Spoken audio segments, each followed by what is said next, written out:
रंगैया गरीबी में जी रहे थे। वह प्रतिदिन तरह तरह की खाद्य सामग्री बनाता और ठेले पर रखकर बाजार जाता। वह अपना बनाया खाना बेचकर खूब पैसे कमाता था। वह उन पैसों से अपना जीवन यापन करता था। रंगैया भगवान विनायक के साथ साथ कार्तिकेय के भी बहुत बड़े भक्त थे। इस छोटी सी झोपड़ी में रहना बहुत ही मुश्किल है। अभी तो बारिश का मौसम है, जरा सा भी बारिश में घर के अंदर पानी घुस जाता है। घर का छत भी टूटी हुई है। ऐसी परिस्थिति में हम और ज़्यादा दिन नहीं जी पाएंगे। हे कार्तिक और विनायक, मुझे जल्द से जल्द यहाँ से ले जाइए। तो रंगैया खुद से बात करता रहता है।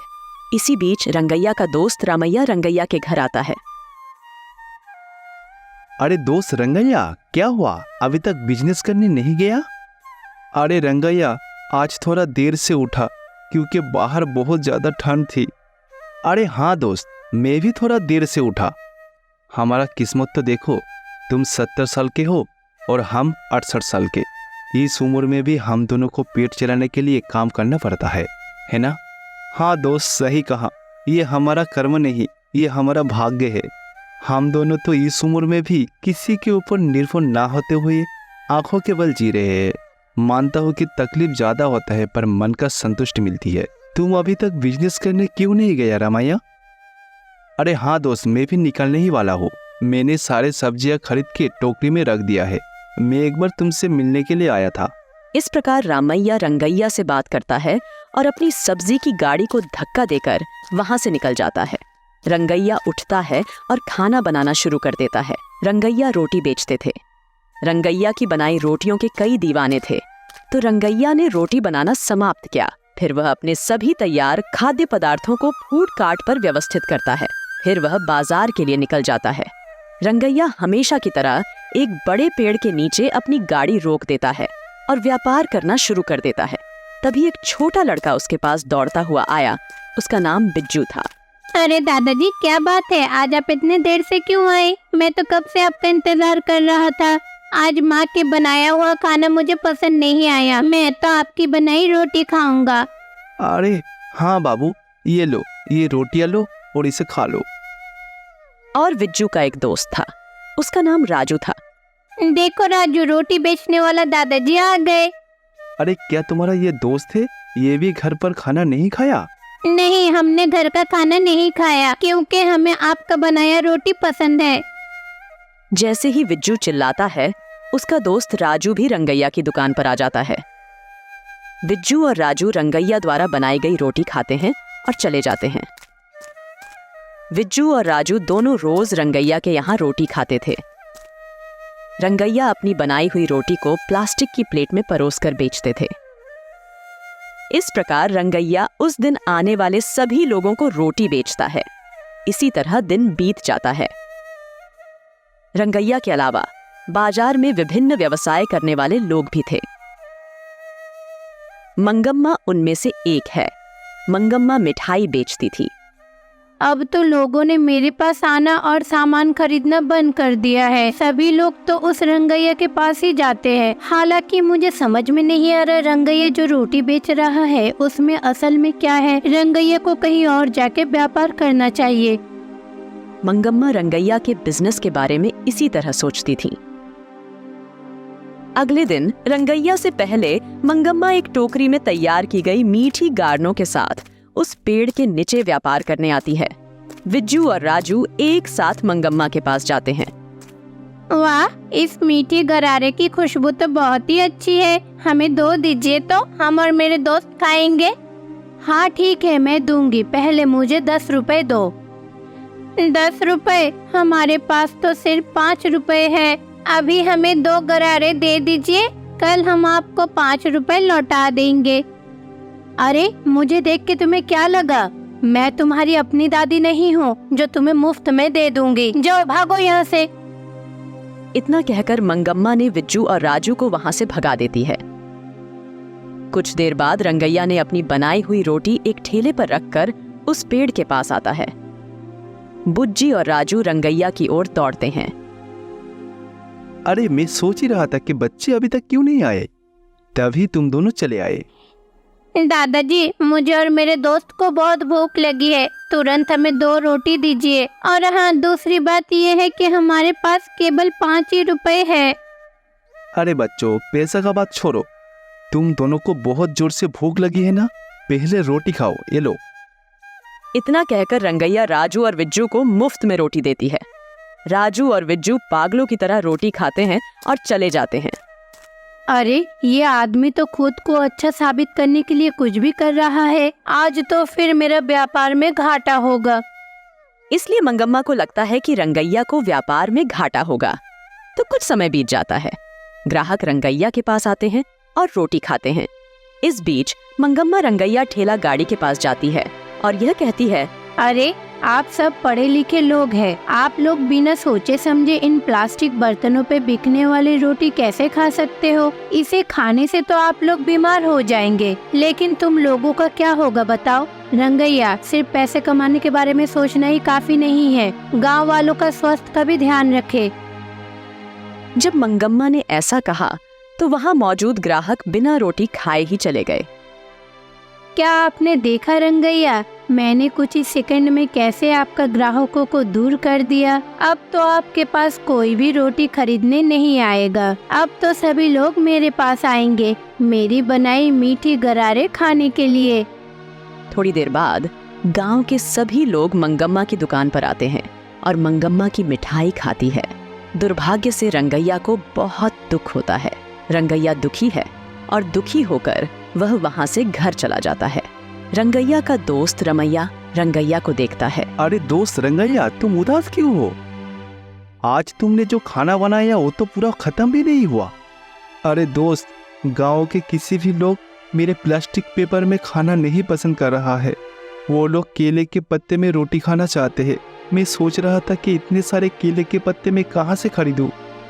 अरे दोस्त, चिंता मत करो, मैं जिस बगीचे से सब्जियां खरीदता हूँ उसी बगीचे की बगल में ही एक केले के पेड़ के बगीचे है।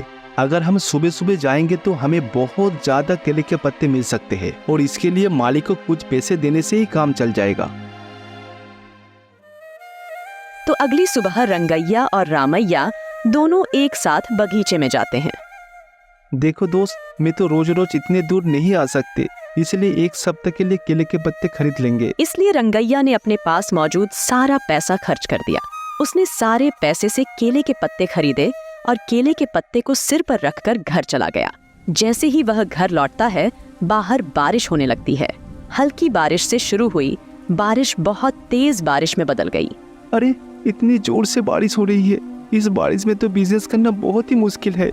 इतनी तेज बारिश तो कभी नहीं हुआ, मुझे अब घर पर ही रहना होगा। यह कहते हुए रंगैया उस दिन अपना व्यवसाय छोड़ देता है और घर पर आराम करता है। अगले दिन भी बारिश जारी रहेगी, जिससे लगातार 4 दिनों तक बारिश होती रहे। कारोबार न होने के कारण रंगैया के पास 1 भी रुपया नहीं है। एक दिन रमैया रंगैया के घर आता है। दोस्त, ज्यादा बारिश होने के कारण मेरा मिट्टी का घर गिर गई, इसलिए मैं तेरे घर में आश्रय लेने आया हूँ। दोस्त, मुझे आश्रय दे। अरे हाँ दोस्त, तू यहाँ रह सकता है, कोई दिक्कत नहीं है। जब तक तेरा दूसरी घर ना बन जाए तो यहाँ रह सकते हैं। रंगैया और रमैया एक ही घर में रहते हैं। रंगैया का घर भी पूरी तरह से ढहने की स्थिति में होगा। मैं रंगा के घर के अंदर तब आता था जब भारी बारिश हो रही होती थी। दुर्भाग्य से 2 बूढ़े लोग झोपड़ी में नहीं रह पाएंगे। इस बीच विज्जू और राजू रंगैया का घर ढूंढने आते हैं। अरे दादाजी, क्या बात है, आप बाजार में रोटी बेचने क्यों नहीं आ रहे हो? इसीलिए आपको ढूंढते हुए यहाँ आ गए। अरे बच्चों, इतने बारिश में रोटियां कैसे बिकेगी? पूरे घर के अंदर पानी घुस गया है। इस परिस्थिति में हम रोटियां कैसे बनाऊं?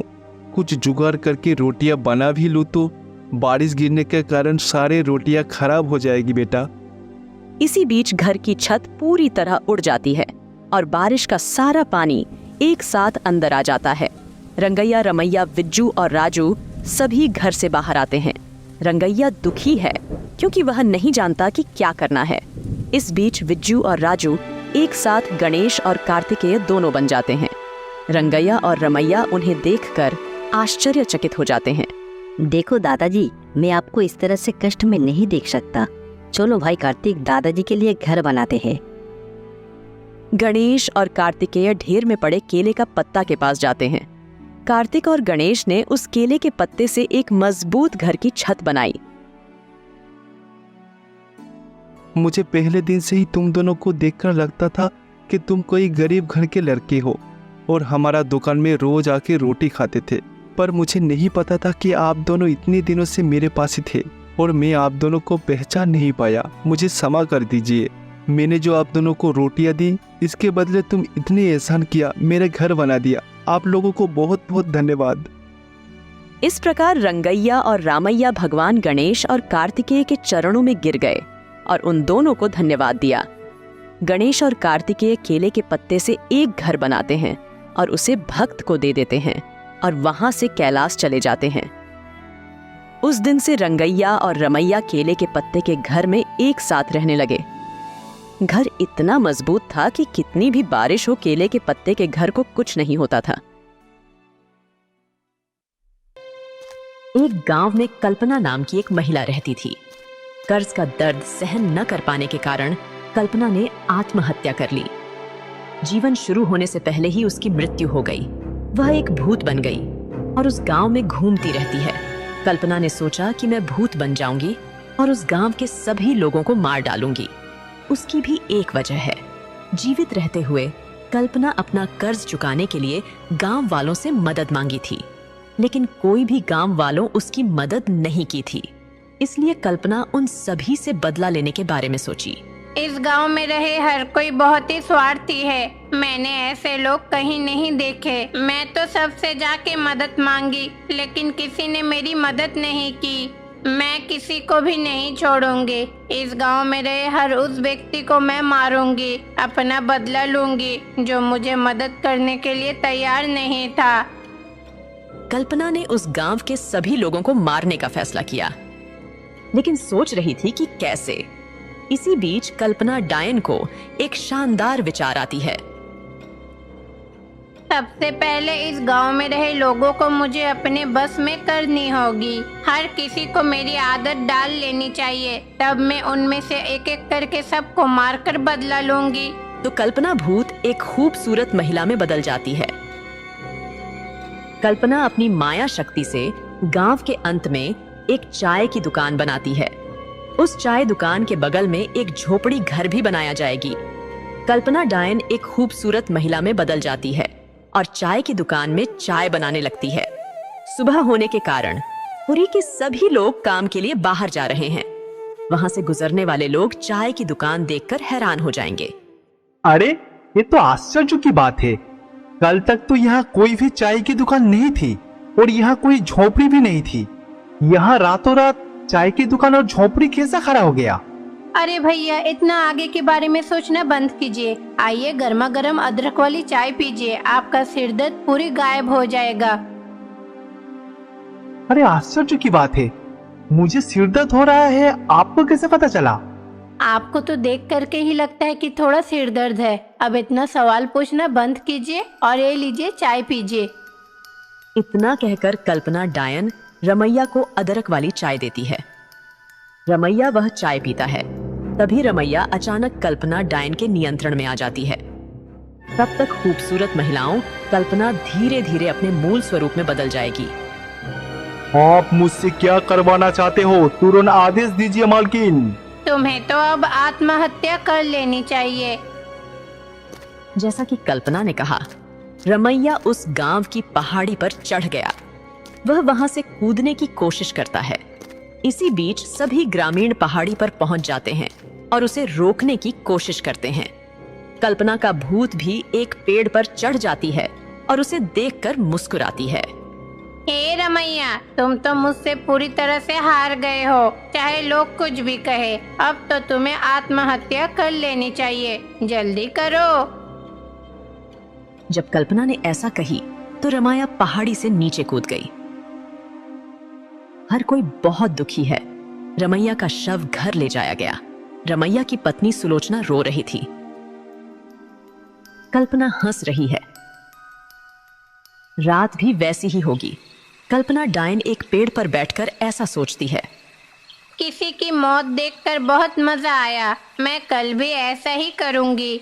जो भी कल सुबह सबसे पहले मेरी चाय दुकान पर आकर चाय पिएगा वो मर जाएगा। इस प्रकार कल्पना का भूत किसी को मारकर बहुत खुश होती है। रात बीत जाएगी। अगले दिन उसी गांव का वीर्या नाम का एक आदमी गांव से बाहर जा रहा था। उसे एक चाय की दुकान दिखाई देती है। अरे ये क्या है? चाय की दुकान कब बनी? ये जगह तो पूरी तरह से खाली था। 2 दिन के अंदर अंदर चाय की दुकान और झोपड़ी कैसे बन गया? इस बीच कल्पना वीर्या को एक खूबसूरत महिला के रूप में दिखाई देती है। अरे आप कौन हो? आपको तो इस गांव में कभी नहीं देखा। अरे भैया, मैं तो गांव के आखिरी छोर पर झोपड़ी डाल रखी है, तो आप मुझे इस गांव में कैसे देख सकते हैं? मैं तो आपके गांव की नहीं हूँ। मैं बहुत दूर से यहाँ आई हूँ। मैं सोच रही थी कि चाय बेचकर गुजारा कर लूँ। आप बहुत थके हुए लग रहे हैं। आइए चाय पीजिए। अरे नहीं नहीं, मेरे पास अभी पैसा नहीं है। काम खत्म करने के बाद आपके दुकान से चाय जरूर पीऊंगा। देखिए, सुबह सुबह चाय पीना जरूरी होता है। पैसा नहीं है तो कोई बात नहीं, आप कल मुझे दे देना। मैं तो यहीं रहूंगी, ठीक है?